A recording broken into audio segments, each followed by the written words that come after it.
Boa noite, queridos. Eu sou a Gaci, essa é a Paty, e é com muito prazer que apresentamos nessa segunda-feira juntas o programa Metamorfose aqui na Rede TV. Quero lembrar vocês que continuamos em todas as mídias sociais, Instagram, Spotify, TikTok, YouTube, e você aí de casa pode nos assistir todas as segundas-feiras às 20h30 aqui na Rede TV. Trazemos a cada segunda-feira um convidado especial. Falaremos de autoconhecimento, transformação, também outros assuntos. E comandando esse voo, temos 4 mulheres lindas e incríveis, eu, a Bruna, a Paty, Gleice, e cada uma com a sua própria jornada. Então, prontos para a Metamorfose? Um programa que vai transformar você. Paty, me conta aí, quem é a nossa convidada especial? Hoje a gente vai ter uma convidada muito querida, que a gente vai receber uma convidada especial, internacional, Laura Graff. Ela é venezuelana, mãe de 2 filhas. Ela veio morar no Brasil, alguns anos atrás, à procura de liberdade. E se apaixonou pelo nosso país. E ainda quando jovem, ela percebeu seu dom como médium. Acreditou no seu poder espiritual para superar todos os seus desafios. Ela faz leitura de campo espiritual e também apometria. E ela vai explicar hoje pra gente qual que é a diferença. Uma eterna buscadora do autoconhecimento. Seja muito bem-vinda, Laura Graff. Bem-vinda. Seja bem-vinda, Laura. Obrigada, meninas. É um prazer para mim, enorme estar aqui com vocês, na casa de vocês, né? Para poder contar um pouquinho da minha história, né? Que eu acredito muito que sempre que a gente compartilha uma parte nossa, a gente pode ajudar outras pessoas a se transformarem como eu fui transformada, né? Ai, que lindo. Demais. Obrigada. Laura, estou muito feliz de você estar aqui, né? Já estou ansiosa para saber mais sobre essa mulher incrível. E assim, de início, como começou esse despertar? Como assim aflorou? Quando aflorou esse chamado, né? Que eu sei que você é uma mulher buscadora, que tem uma sensibilidade incrível. Conta pra gente, assim, qual foi a virada de chave? Nossa, a história é longa, mas eu vou tentar resumir aqui, né? Até por causa do nosso tempo. Desde pequena eu tenho essa mediunidade, né? Que eu vejo espíritos encarnados, assim, sabe quando sente o pensamento de outra pessoa e você fala, nossa, acho que eu tô louca, né? E foram alguns anos, assim, nessa confusão. Fui criada na Igreja Católica, né? Aí eu vim para o Brasil com uns 20 anos, né? E aí eu conheci o espiritismo kardecista, mas aí eu fui para várias religiões, né? Conheci tudo um pouco, Umbanda, Candomblé, fiquei muitos anos na igreja evangélica, né? Sempre procurando o lado de fora, até entender que na verdade dentro de nós, né? O autoconhecimento, o olhar interno, a religião ela é ótima, sempre ela até a gente aprender a andar sozinha com as próprias pernas, né? Só que a vida me quebrou muito, né? Então assim, na verdade eu sou formada em arquitetura e sempre com uma procura de quem sou eu, né? E tem uma parte que eu sempre gosto de contar, que com 24 anos eu fui diagnosticada de bipolar, por causa da mediunidade, né? Quando você sente o campo de tudo, você muda, né? É humor, um dia você está sentando no carro e fala, nossa, isso aqui está pesado, um dia não, então você fala, nossa, tô doido, né? Aí vários psiquiatras, eu procurei muita ajuda, até que eu fui no médico, ele é bem renomado em São Paulo, o Dr. Sérgio Felipe de Oliveira, né? Fui paciente dele, ele olhou para mim, foi interessante que ele fez assim, nossa, que caso interessante, você não tem nada, é só mediunidade. Em um mês ele tirou todos os medicamentos e eu comecei essa procura, né? Para dentro, para olhar, entender o que é a mediunidade, né? Hoje eu entendo que a mediunidade, ela expande o que a gente tem dentro de nós. Se a gente está cheio de raiva, de medo, de rancor, a gente vai ter isso, vai colocar isso para fora, né? Então, assim, até como terapeuta, né? O terapeuta, o médium, ela sempre tem que estar se olhando. A cura começa... Às vezes o diagnóstico te encaixa em um lugar, te deixa numa caixa, você... Exatamente. Sou bipolar. Na verdade, não é, tem né? muito diagnóstico errado, então, né? Exatamente. Eu fui diagnosticada com bipolaridade. Isso. Recentemente, né? Tem o quê? Sim. Logo depois que eu entrei pro instituto, e aí eu fui numa consulta, sim, meia hora a médica disse, não, você é bipolar, e passou medicação e tudo. Eu falei, não, gente, não é possível, eu vou procurar um outro profissional. E aí, com outro profissional, ele falou, não, é outra coisa, mas não é bipolaridade. E eu, no programa anterior, eu até comentei, né, sobre, não, acho que foi no Pod ainda, eu comentei sobre, quando eu era mais jovem, criança, eu tinha algumas visões. E aí a minha mãe, não, tem que batizar, porque isso é porque não foi batizada quando era criança, eu com 12 anos fui batizada, né? Justamente porque eu tinha essas visões. E aí depois, mais na frente, já adulta, veio o diagnóstico de bipolaridade e o outro médico disse que não. Mas o cuidado que a gente tem que ter, né? De não aceitar qualquer diagnóstico e prestar mais atenção, né? Ser mais atenta A importância dessa busca de si, né, Gleice? Tipo, esse autoconhecimento, esse estudo, esse mergulhar pra dentro,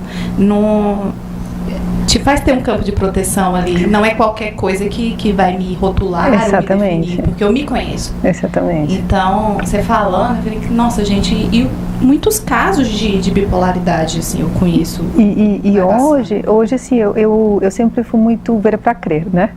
Então, assim, para mim, mesmo tendo essa mediunidade, não era assim, porque assim, não, eu vou estudar física quântica, tentar entender, sabe? Hoje até tem no Código Internacional de Doenças, tem um item lá, o EF 44.10, ele fala sobre o estado de transe, né? Então, hoje em dia, assim, é uma questão realmente, assim, até, não sei aqui, né, no Tocantins, né, mas em São Paulo, até no SUS, já são colocadas dentro das curas, né, a saúde integrativa, né? Então acho que sim, é muito importante a gente começar a colocar isso para que as pessoas tenham outras opções, para de se rotular, eu sou tal coisa, e não fazer esse caminho para dentro, né? Porque às vezes a gente rotula, você é isso, e a gente está acostumado, né, a colocar um crachá na pessoa, a pessoa é isso, mas eu vejo assim, todos os dias a gente pode transformar, né? Se a gente ter essa observação, essa autoconsciência, se todos os dias pode mudar esse crachazinho e ser uma pessoa melhor, né? Quando você se permite. Quando você percebeu que isso não era um diagnóstico, e sim um dom, daí tudo mudou. Sim, Paty, na verdade é um processo, né? Não é de um dia para o outro, assim, eu fui um pouco pela dor, né? Eu era bem desobediente ao que os guias falavam, ao que eu sentia, porque eu não acreditava em mim. Né? Isso é uma coisa, né? A gente não acredita no nosso poder, na nossa força, né? Então, eu tive uma perda gestacional bem difícil, que foi o que eu falei assim, caí no fundo do poço, e aí eu falei, eu preciso olhar para mim. Eu preciso olhar para mim, e trouxe muitas transformações, sabe? Quando você começa a querer parar de se encaixar nos lugares, até dentro de um casamento, sabe? Querer ser aceito, porque quando a gente quer ser aceito pelo outro, por que você não se aceita, né? Então eu comecei esse processo e veio a separação, né? Vieram muitas quebras internas. E aí eu comecei, né, fazer apometria, leitura de campo, né, mas eu era cheia de ritualismo, né, eu era aquela pessoa que falava assim, nossa, se eu não acender a vela, meu anjinho da guarda vai... O anjo não desce. E eu vou ser atropelada no meio da rua, sabe? Então, eu tive que mudar tudo isso, sabe, entender que essa força é dentro da gente, né, e o que hoje eu falo assim muito que eu não sei se acredito que vocês já falaram muito aqui sobre a ayahuasca, né? Então, assim, as medicinas me trouxeram, só eu sei de onde me tiraram, onde me colocaram, sabe? Que olhar para dentro, a gente acreditar nessa força e acreditar que existe algo maior, né? É muito interessante sobre ela falar assim, que era rígida no ritualístico, né? E a gente vem nessa caminhada também com as medicinas, trabalho com terapias, né? Tenho muito a aprender com você, que eu sei que você tem uma jornada longa, mas comigo é ao contrário. Eu já sou mais livre. Não, eu acho que pode ser com vela ou sem vela. E os direcionamentos que eu estou aprendendo nessa caminhada, que eu falo, estou começando uma mentoria com meus guias, é ao contrário. Eles já me cobram rituais, eles já me cobram disciplina, porque eu já sou mais apegada, apesar de eu gostar desse universo, tá tudo certo, você ora de joelho ou não, você acende vela ou não, então como a espiritualidade sabe conduzir cada um, né? Totalmente, é muito interessante. Totalmente, isso. Talvez está faltando assim essa disciplina. A disciplina, então tipo assim, é o que eu estou precisando, muito legal. Que lindo, que lindo. Muito bom. Laura, e assim, a gente sabe que você, nós, na verdade, não sabemos o que seria essa diferença. O que é uma apometria, você é apômetra, e também você sabe ler o campo mediúnico das pessoas. O que seria isso? Aqui, por exemplo, quando você chegou na Rede TV, Você sentiu uma vibração, uma energia ou não? Não, na verdade, assim, eu aprendi a me fechar, assim, então não é o tempo todo que eu estou sentindo, sabe? Então, assim, isso requer muita prática, sabe? Essa questão de, a mediunidade é um músculo, né? Então, eu falei assim, que nem quando a gente toma ayahuasca, não é uma vez que você vai se curar, nem duas, nem 300, é o tempo todo você criando esse músculo, sabe? Mas, voltando para a questão da apometria, a apometria é uma técnica, né, de limpeza, onde o médium faz a abertura dos corpos espirituais da pessoa, né, e através do desdobramento se faz essa leitura e a gente faz a ancoragem de guias espirituais. Só que foi interessante que, como eu não acreditava em mim, né, sempre que eu começava a fazer, lá no início, parecia que eu sentia energia travada. E aí eu escutava as guias que falavam assim, desse jeito não, faz de outro. Eu falei, meu, como de outro, né? Se tá aqui no roteirinho que eu tenho que fazer isso, eu tenho que dar tantos pulsos, eu tenho que limpar tal chakra, né? E aí foi muito um aprendizado de seguir tua intuição. Então eu entendi, eu comecei a canalizar muitas coisas sobre a apometria, sabe? Só que entendi que cada um é um universo, né? Não tem como a Gaci ser igual a Paty, né? A Gleice. Então, cada um vai funcionar de um jeito diferente. Então, hoje, quando eu faço uma leitura de campo, eu descrevo assim, eu me conecto com a energia da pessoa. Então, é como se eu entrasse dentro da tua aura, né? Eu vejo assim como se fosse uma fusão, porque eu começo a sentir no corpo. Eu vejo, escuto e sinto no corpo aquilo que a pessoa está precisando que os guias falem, né? Tanto que é uma canalização. Eu não me lembro de tudo do que eu falo depois, sabe? Assim, às vezes vem esses guias bem duros, às vezes são muito amorosos, né? E vem toda essa limpeza. Então, assim, o que eu entendo é que quando eu abro o campo, eu me ponho à disposição, porque de alguma maneira o campo espiritual precisa dessa matéria, do ectoplasma, né? Para atuar aqui. Eles vão fazendo a limpeza, né? Então eu saí do controle de que eu, Laura, faço uma apometria, eu limpo, eu não limpo ninguém. Eu sou só um vaso aqui que eu sirvo para ser canal dos guias espirituais, e a pessoa vai receber segundo o merecimento dela. Quanto que ela se abre para receber, né? Quanto que eu estou disposto a ouvir aquilo que eu preciso mudar em mim, né? Então, assim, a única coisa que eu peço sempre para as pessoas, assim, quando você me procurar para fazer uma leitura, esteja aberto realmente, né, para você querer se transformar. Porque no começo havia muitas pessoas que me procuravam assim, Laura, então depois que saí daí, eu decidi pintar a parede do meu quarto. Que cor que eu pinto? Eu falei, meu Deus, você tem que seguir a tua intuição, é para você aprender a andar sozinho com as próprias pernas. Né? Então, assim, todo o caminho espiritual é para você para que você crie a tua autonomia, a tua força, acreditar em você, né? As pessoas depositam toda a fé delas na pessoa, às vezes no guia, no mestre, no pastor, no padre. Elas esquecem de entender que essa conexão espiritual está dentro de nós, que a gente precisa olhar para dentro e sentir, né? Esse lance de sentir que é o mais difícil para as pessoas hoje em dia. Sim, que é a falta de confiança, né? E quando é que tu vai estar aqui de novo, mulher? Porque eu quero fazer a leitura do meu campo. Já aproveita e já deixa para todo mundo saber também. Ela faz online. Eu vou estar no começo de março, mas eu faço hoje atendo o mundo todo, assim, na Galera verdade. de Palmas, Tocantins, em março, Laura estará aqui. Mas eu sou a primeira. Mas não precisa esperar, viu? Ela tá online. É verdade. Que legal. Você, na verdade, então, para eu entender, assim, você usa o campo espiritual para você aplicar uma técnica que chama apometria. É isso.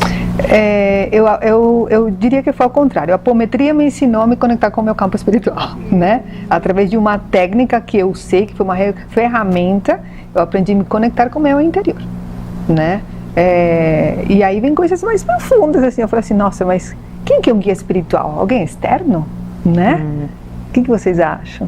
Na verdade, eu entendi dentro até dos meus processos de ayahuasca, né, todo esse conhecimento, que às vezes o guia espiritual é você mesmo numa dimensão mais elevada, teu superior, né? Numa outra consciência, então. Sim, e a espiritualidade é super paradoxal, né? Porque é uma questão, você tem que acreditar em você, mas sempre com muita humildade, sabe? Sem o ego, sabe? Se quebrando o tempo todo, sabe? Se curvando, porque existe algo maior, né? Eu gosto de trazer que somos um eterno discípulo e mestre dentro de nós, né?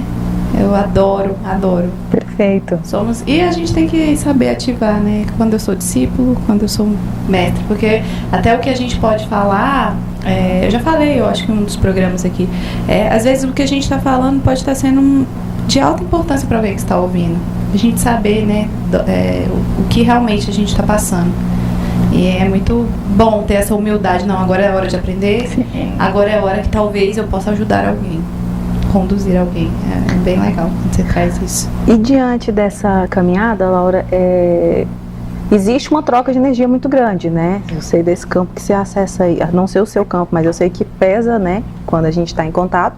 E você precisa muitas vezes se blindar. Quais ferramentas você utiliza? Fiquei curiosa. Se proteger. Então, é interessante, né? Porque eu já fui muito, como eu te falei, de ritualismo. Eu vou fazer um banho, eu vou fazer não sei o que e tal, né? E na verdade eu entendo assim, a gente se protege quando a gente está com uma boa energia com a gente mesmo, né? Então, hoje eu me priorizo. Eu me priorizo, sabe? Tipo, se eu quero fazer uma massagem maravilhosa, eu vou lá e faço, né? Hoje eu também gosto muito de esporte me aterra muito, é algo que eu gosto, então eu faço taekwondo. Luta, né? Conta um pouquinho também. Eu faço taekwondo, para mim foi uma jornada espiritual, sabe? Porque traz muito uma disciplina também, né? Aquela coisa da retidão, né? Da hierarquia, sabe? Então, assim, isso me traz muito pro eixo e, claro que, as medicinas, né? Então, assim, eu consagro bastante, né, e eu tenho visto também muita transformação nas pessoas, as quais eu encaminho para, né, tomarem, né, o chá abençoado, né. Então, assim, a blindagem, eu acredito muito mais do que um ritual, é você se conectar com você, se permitir, né, ter prazer também da vida. Sim, né? Se aterrar, né? Porque senão fica muito no astral, muito só no espiritual desconecta da terra. Exatamente. Tipo assim, é no simples então. Simples. Que você se cuida. Perfeito. Bacana. Com esse sotaque maravilhoso, né? Você é da Venezuela, sim, né? E como que é essa sua relação com esse país? Com essa conexão? Bom, aí já tocamos numa ferida, digamos assim, né? Já há 10 anos que eu não volto mais para o meu país, né? Quando eu saí de lá grávida da minha filha mais nova, e eu não consegui voltar mais, porque tinha fechado os voos, né? E justamente este ano, 10 anos depois, está voltando, né? Esse ciclo. Para mim é muito, assim, eu tive que trabalhar muito em terapia, sabe, até com a própria ayahuasca, essa questão de eu me divorciar um pouco, né, dos meus costumes, de eu falar assim, poxa, nunca mais eu vou poder voltar para o país. E quando aconteceu, né, toda a situação agora, né, de janeiro, então, assim, nasce uma esperança, né, de querer voltar, assim, eu até me emociono, assim, de pensar eu tocando na minha terra de novo, né, porque a gente é uma terra com muitas culturas diferentes, comida diferente, né? Então, eu estou esperançosa, né? Você faz atendimento lá? Eu atendo muitos venezuelanos, mas ao redor do mundo, né? Miami, Espanha, Portugal, porque o venezuelano está espalhado pelo mundo, né? Assim, agora, eu acho que o mundo vai ter um pouquinho, assim, dessas sementes, né? Que saíram, né? De alguma maneira, nesses 20 anos, né? Tanto assim, minha família é gigante e está espalhada pelo mundo todo, né? Tenho família na Inglaterra, França, Miami, tudo quanto é lugar, né? Assim, onde eu for tem onde ficar. Isso é bom. Isso aqui é bacana. Sim. Eu sempre falo isso, né? Quando eu tenho alguns amigos que vai para longe, eu falo, na hora que dá aquele aperto, não, que bom que o fulano vai morar longe, mais um lugar para mim ir, né? Exatamente. Então é sobre isso, o mundo está aí. É muito legal, gente. Muito lindo você falar da nacionalidade, né? O quanto essa conexão dentro de nós com da onde a gente nasce, esse amor, a terra, a comida, o tanto que é respeitoso da onde a gente veio. É muito bonito quando você fala, né? Essa saudade, esse divórcio forçado, no caso, né? E esse olhar mais cauteloso para essa ferida.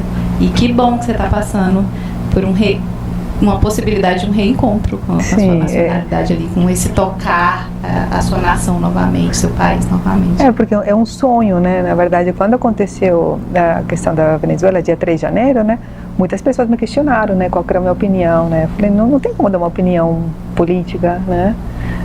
Econômica, isso não importa quando a gente de lá, né? Então, assim, a opinião do venezuelano que não pode voltar à sua terra, fala assim, nossa, eu posso voltar a abraçar meus familiares, sabe? De alguma maneira, você se reconciliar com tua terra, sabe? Aquela coisa, raiz, né? Com tua raiz, né? Nossa. Então, assim, liberdade de ir e vir, né? Exatamente, uma liberdade. Então, vamos ver, né? que vai acontecer. Eu tenho muita fé de que as coisas vão melhorar. O melhor está para Sim. vir, né? Amém. Eu sou de outro estado. Até que aqui eu não senti tanta diferença, né? Porque é muito perto. Eu não senti tanta essa diferença, né, cultural e tal. Mas quando eu morei no sul de Minas, assim, eu só durei 1 ano lá. Não consegui ficar muito tempo. E olha que eu tô no mesmo país. Falei, não, eu quero voltar pra minha terra. Digo, nossa, Diferente. demais. Mas imagina, o Pará. Imagine você mudar de país, assim, Sim. né? E sem ser da sua... Mas eu amo o Brasil. Eu me apaixonei. Eu sou brasileira hoje, né? Eu me naturalizei. Naturalizei. Eu tenho 10 anos de brasileira já. Foi bem-vinda desde então, né? Sim. Na verdade, o brasileiro, ele é super, assim... Acolhedor. Né? E eu acho que é muito mais fácil. Às vezes, eu sou de São Paulo e eu vim para Palmas na época da pandemia. Olha, foi difícil adaptar no início, mas o Brasil é Brasil e você começa... Porque na época eu não conheci pessoas, porque ela estava na pandemia. Assim que eu comecei a conhecer essa gata que foi a minha primeira amiga de Palmas. Na verdade, quando você for para Palmas, a Garcia, ela te recepciona.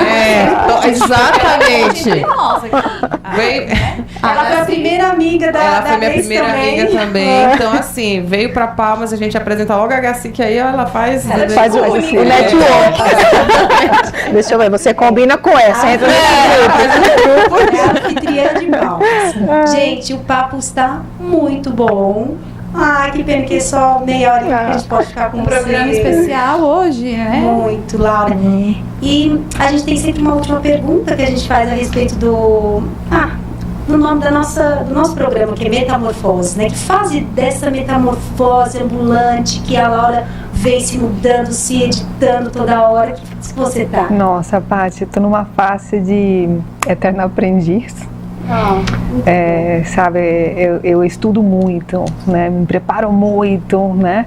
Mas cada vez que eu tomo um chá, que eu passo uma experiência, eu falo assim, nossa, eu sou uma eterna aprendiz, né? E eu estou numa fase de integração, né? O tempo todo integrando, aceitação, integração. Né? Tá na crisálida, então. Tá numa crise aí constante. Constante, né? Porque o que está pronto, o perfeito está morto. Né? Quando você se acha perfeito, já não cabe mais nada. Né? Não cabe mais nada. Mensagem do programa aí. Tô pensando... Isso, o perfeito está morto. Já não tá já não tem mais o que fazer. Pronto, o perfeito está morto. Você já vai fazer mais o quê? Tá perfeito? GPT, amiga, não entendi não. Anota e medita o dia inteiro. Mas tá gravado. Mas eu gostei, achei bonito. É sempre a gente importante se colocar, né, nesse papel de não, ainda falta. Imagina, você pinta um quadro, tá perfeito lá. Ele só fica lá, de enfeite, acabou. Não tem mais nada, não tem o que fazer, não cabe mais nada, né? Entendi. Então, assim, é sempre tirar esse ego de que eu sei. Quando você fala eu sei, parou a evolução. Laura, querida, a gente só tem como agradecer a sua presença. Queremos que você volte. Voltarei, Sempre gratidão. Muita troca. Eu já vou marcar um horário com ela, tenho muita coisa pra já me bota perguntar. nessa agenda aí, tá? Mas eu quero fazer assim, olho no olho. Você gosta do contato. Em março estou aqui. Que maravilha, Laura. Gratidão. Obrigada.